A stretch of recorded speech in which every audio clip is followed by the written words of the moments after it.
Joining us is one of Australia's most loved chef and TV personality, Gary Mehigan. Gary, thank you so much for speaking to us here on the Times Network, firstly. It's a pleasure. Lovely to be on. And for good reason too, isn't it? With the launch of mega festivals coming. Well, absolutely. I want to talk to you about that. You've spent quite a considerable amount of time in India. What have been your observations with regard to the cuisine, with regard to the food here? Gee, I mean, where do I start? How long have you got? I mean, we could be here for hours, couldn't we? I think what I'm trying to say at the moment is that, I've traveled to India a lot since, 2012, 2013. Lost count how many times I've been, but since September, I've been backwards and forwards about 8 or 9 times, just, for various reasons. And much of that has been filming for India's mega festivals with National Geographic.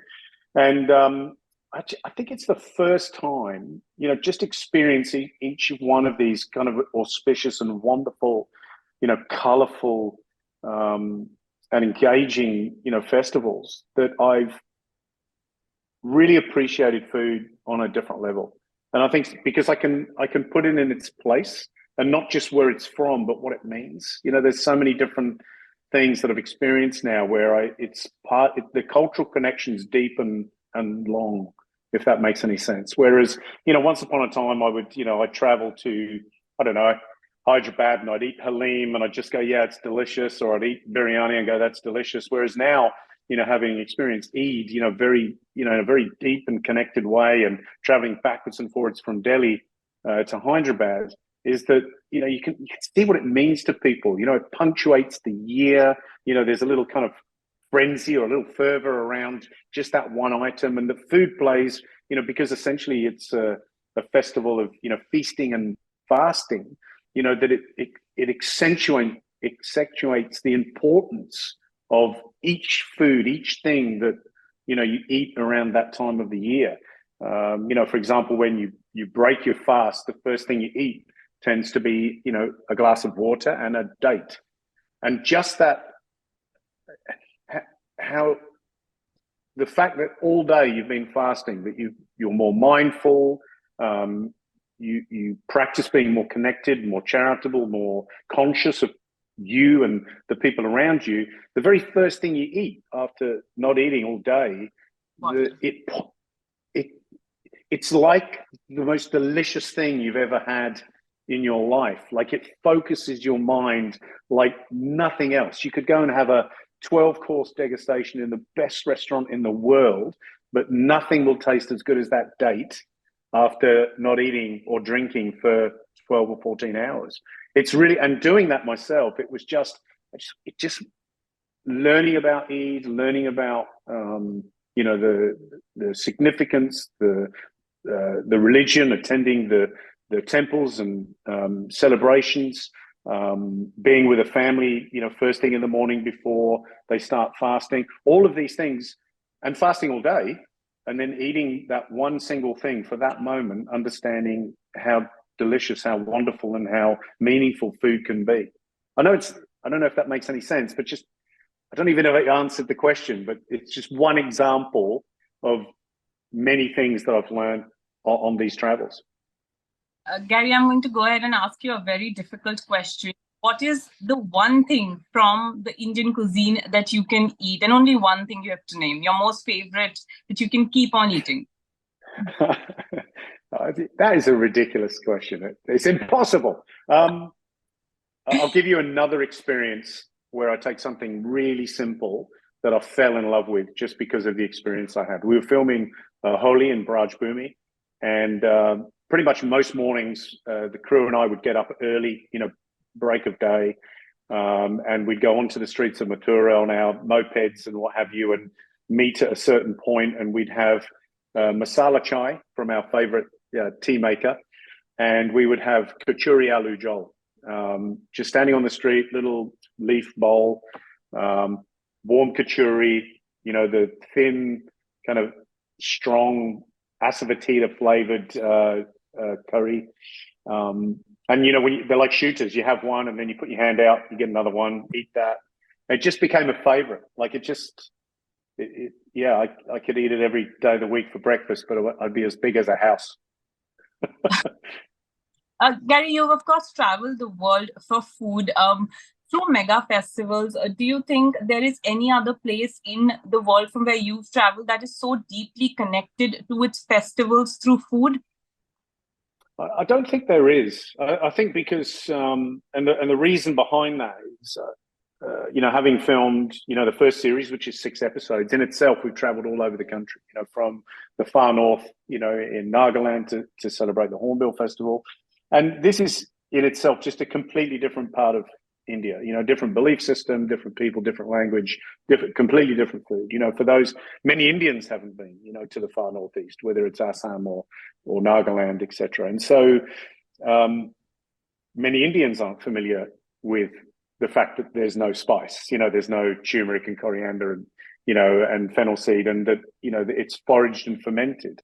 There's a lot of wild foods, a lot of unusual foods, a lot of smoky foods, a lot of preserved foods.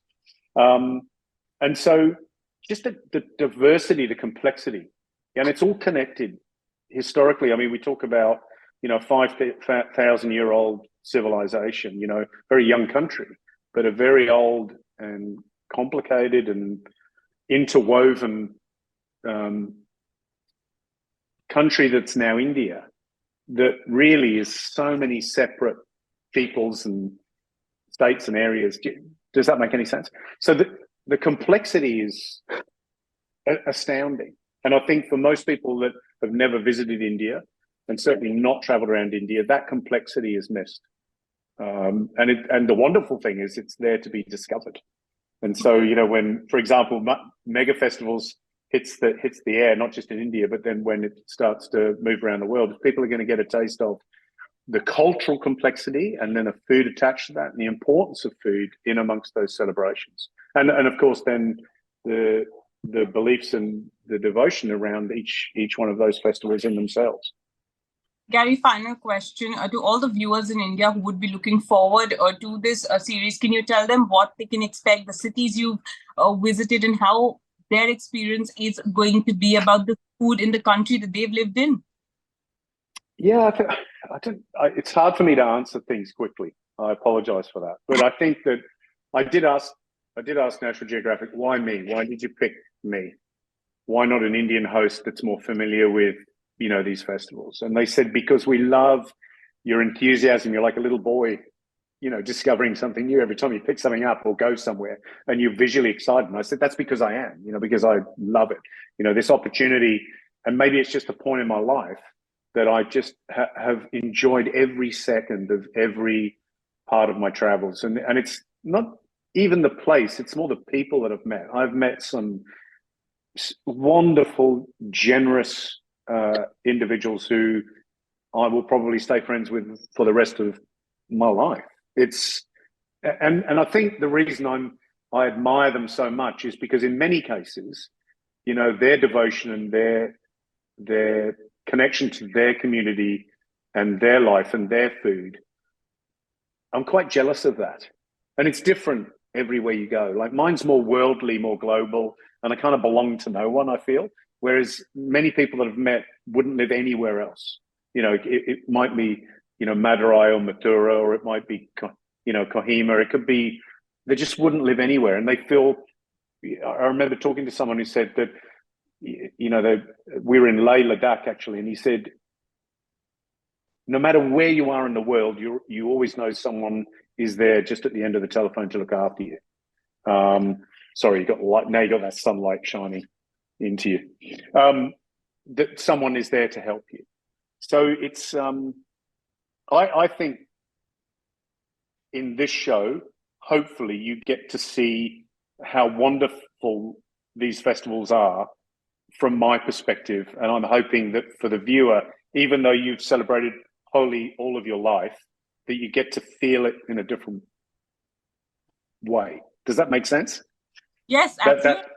That's the hope. And I think, in typical National Geographic style, which we learned when we were traveling, wherever we mentioned we were from National Geographic, it opens doors. People love it. They trust it. They know it's going to be visually spectacular. And I think it's, for me, it's the importance of the ability to tell a story powerfully. You know, like this is in many occasions I've been, moved to tears myself. So I'm hoping, even though you might not see me cry on television, that you get the sense of how moving some of these experiences were for me.